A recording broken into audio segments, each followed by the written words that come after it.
3च्या दरम्यान आपल्याला एक कंट्रोलला कॉल प्राप्त झाला की नारामध्ये एक जखमी इसमाला वायरने बांधून तो जखमी आहे। त्याप्रमाणे नाईट ऑफिसर तात्काळ तिथे गेला असता एक जखमी मुलगा होता, त्याला वायरने बांधला होता। त्याच्या अंगावरती भरपूर चाकूसारख्या धारदार शस्त्राचे उग्रण दिसत होते। त्यांनी ताबडतोब त्याला तात्काळ गाडीमध्ये टाकून मेयो हॉस्पिटलला रवाना केलं, परंतु त्याला उपचारापूर्वीच तो मयत असल्याचं डॉक्टरांनी घोषित केलं। सदर इसमाची माहिती घेतली असता सदरचा जो मयत आहे तो रेकॉर्डवरील गुन्हेगार प्रियांशू उर्फ बाबू छत्री असल्याचं आमच्या लक्षात आलं।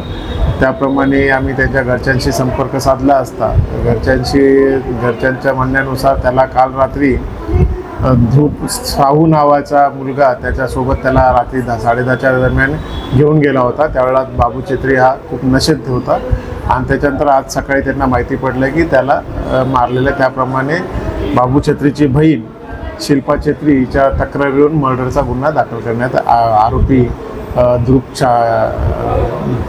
ध्रुव शाहू याच्या अगेन्स्ट गुन्हा दाखल करण्यात आलेला आहे। तपास चालू आहे। आरोपी किती याच्यामध्ये सध्या स्थितीत आरोपी एकच दिसून आलेला आहे। पुढे तपास चालू आहे, त्यामध्ये कोण नवीन निष्पन्न झाला तर